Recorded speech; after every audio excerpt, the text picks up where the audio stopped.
Hello everyone, welcome back to the Green Room. My name is Victor, and today we're gonna be talking about WandaVision. More specific, a few theories that I have, some that I found on the internet, and some that I crafted on my own. I'm having a blast with this show, I gotta say, just loving it.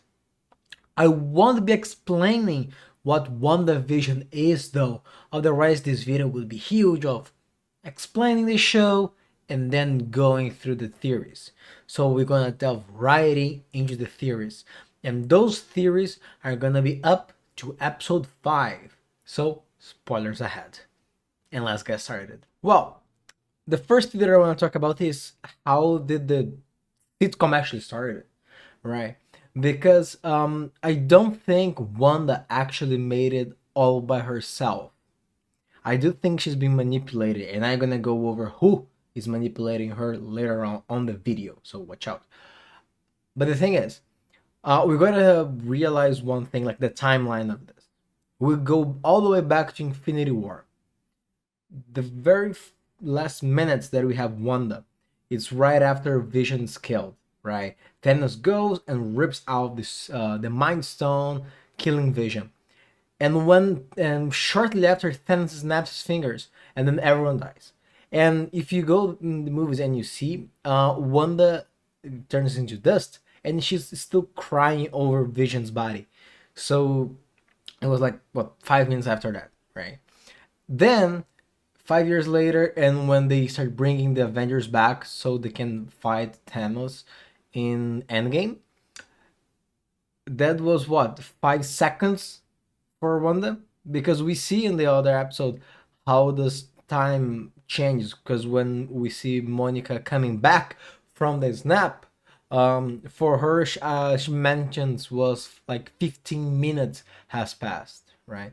So we gotta realize one thing, that Wanda is still, in her head at least, Vision has just died. So she goes straight into the portal to fight Thanos. And she almost kills him, right? After the battle is over, she goes to Tony Stark's funeral. And after that, I'm pretty sure she just says, oh well, I'm gonna get Vision's body and resurrect him. Or something like that. I think she goes immediately after Tony Stark's funeral to get Vision's body. So she was probably like really down in the mud. She was not thinking straight. She was in grief.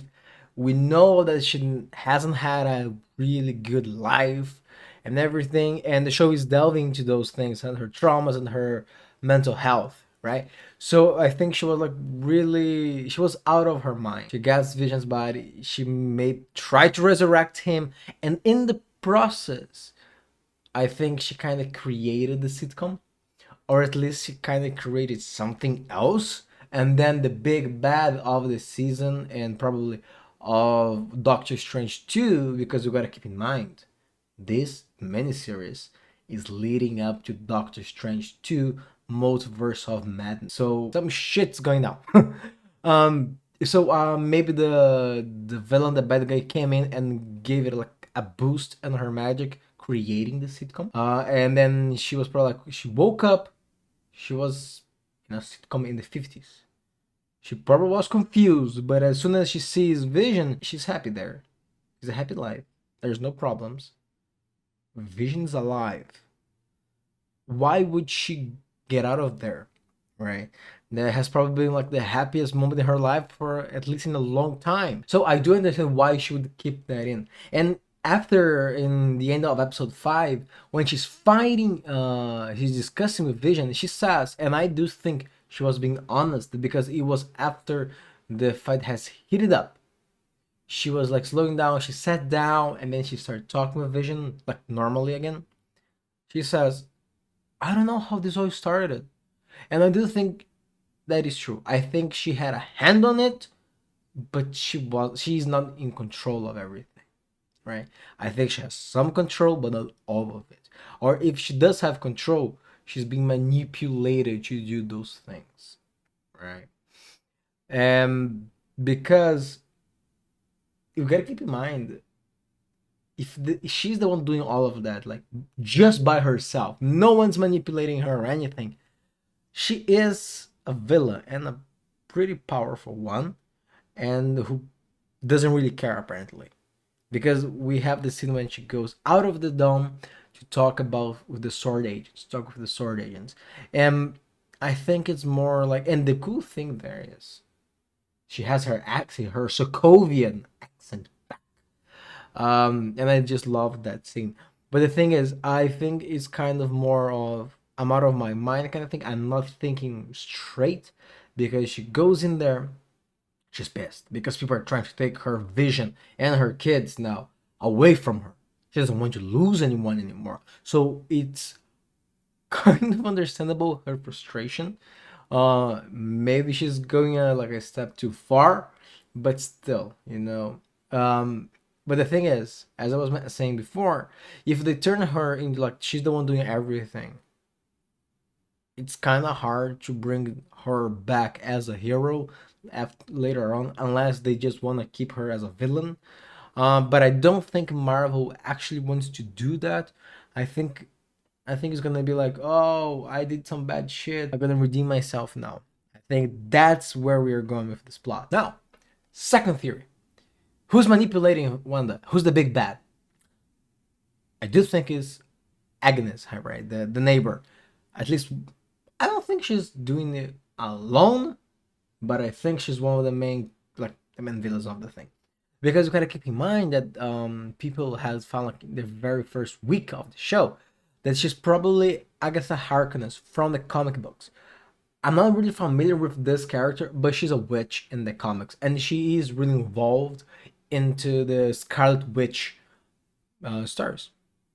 And in episode 3 on Wearing the 70s, Agnes is wearing the pin that the witch wears in the comics, right?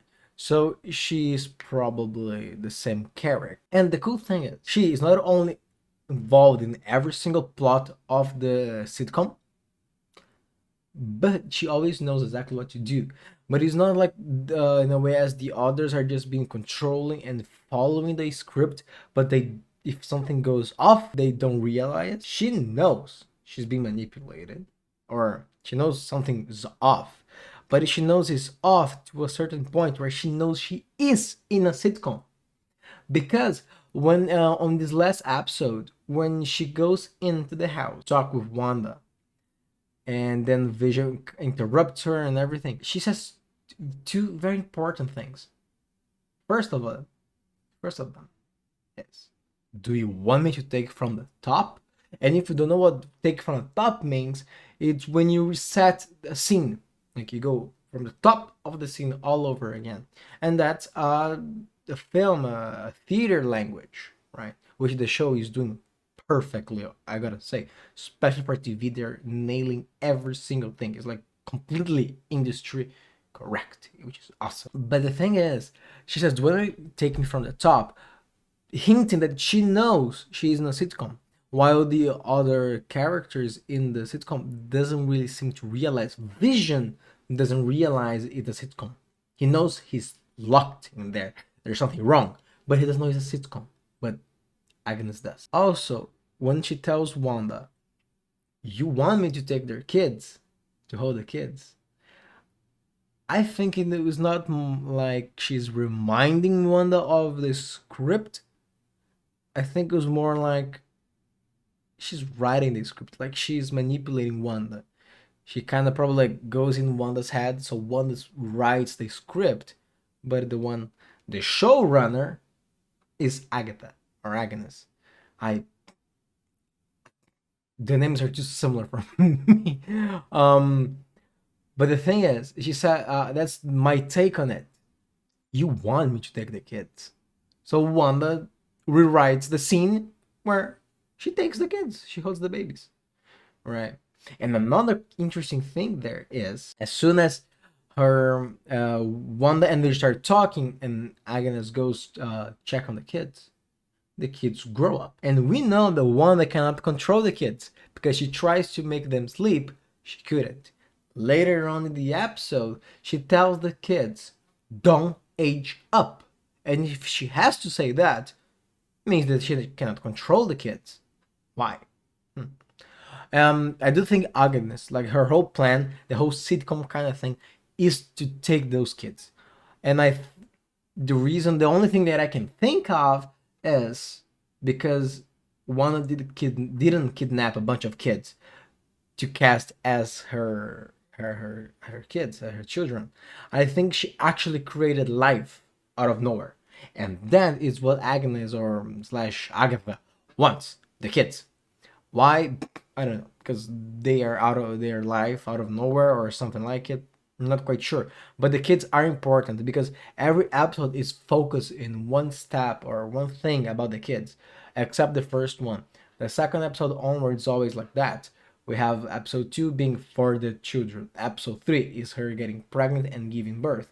Episode 4 is not in the sitcom, right? It's outside. And now episode 5 is about them aging up. It's becoming kids. And I wouldn't be surprised if the next episode is about them turning to teenager, right? But the thing is, going back to Agnes, she goes near the babies, they become kids. Later on, when the dog arrives, Agatha immediately shows up with the doghouse. And what does it happen? The kids have to age up so they can take care of the dog. And I think Agnes was the one who planted the dog in the first place to make the kids age up. And then, after Sparky, right, the dog runs away and she finds the dog dead, which I believe Agnes killed the dog. What a bitch. I think she wanted to put the dog there and take it away so the kids would age up so they don't feel the grief. However, Wanda doesn't allow the kids to do this time, but she doesn't control them. She doesn't allow as a mother, right? Which is interesting. Then and Agnes is trying to always manipulate Wanda. She knows about the powers because Wanda is using her powers in front of her, and Vision asks Wanda, "Why are you doing this?" And Wanda just says, "Oh, it's okay. She's all right." And I think that's because Agnes is the one, like the showrunner of everything. She's the one controlling it all. There's also a theory that Agatha's husband is Mephisto, and if you don't know who Mephisto is, he's like the devil in the Marvel universe. I do believe we're gonna have Mephisto in this show. It can be her husband because she's the one who mentioned the devils, the details, and she always complaining about the husband. So yeah, I do think that's a possibility, but I'm not sure. I don't know. And now the other theory is who sent Quicksilver back. And we've got to remember that that's Quicksilver from the X-Men movies, right? It's Evan Peters. Is not the one that the same Quicksilver that we saw in Age of Ultron. Thank God, because I hated that one. But the thing is, he shows up right after, or after a while. Wanda and Vision are talking, they're arguing, and it's we know that Vision wants to know what's happening. One doesn't want to talk about it, and we even have the scene in the kitchen, and Wanda pulls up the credits, sort of like the discussion is over. No, no, no, no. But Vision keeps talking, and as soon as they go inside of the living room, they leave the kitchen. The credits stop, the music stop, and the camera changes. It's not the sitcom cameras anymore. It's a normal drama camera. And they're discussing, and then Wanda says, "I'm not really sure how it all started." And then the bell rings, right? The doorbell rings. Vision looks at her like, oh, now you're trying to pull that off, so we stop talking. And Wanda immediately says, "I didn't do it. I am not the one doing it." And I do believe her because when she opens the door and sees Quicksilver, she's surprised. She's like, "Oh, Quicksilver, what the hell?" And either she brought him back or brought him somehow, like without realizing she did it. That could be a possibility, but I don't think it was her, right? So Quicksilver shows up. Is another Quicksilver. Who sent him? For me, it's Agnes because I think she's the showrunner. She's involved in everything. I don't know what Quicksilver's role is going to be, but I do think it was Agnes who sent him. Why? I'm not quite sure, but it's probably going to do something with the kids aging up in the next episodes. Somehow, because I mean, after all, he's their uncle, so he's probably gonna have something there. But one thing to notice, I could be reading a little bit too much into it, but if you check on Quicksilver's jacket, the buttons here, they do seem to have like some kind of flare, like the colors, like a red thing, like Wanda's power. I know that doesn't help my theory, but I think it's interesting to point that out. I don't know if it was just the lighting, but still. Now the last one is, who is the Monica Rambeau text, right? Because she's looking for an engineer that knows a bunch of things, and then we have a close-up with Monica texting someone, which means she's calling someone. Is the equivalent of Grogu meditating the stone to call Luke Skywalker to help in the end of season 2, right? I thought, because when I watch it in English they say engineer, no gender, I thought it was going to be Reed Richards. But apparently, in some of the translations out there, it's being translated to an engineer as in a woman because of the gender of the words. So that throws me off. Could it be Sue Storm? Yes, but I don't think she is an engineer. I think the only person that comes to my mind would be Shuri, and I think that will be really cool.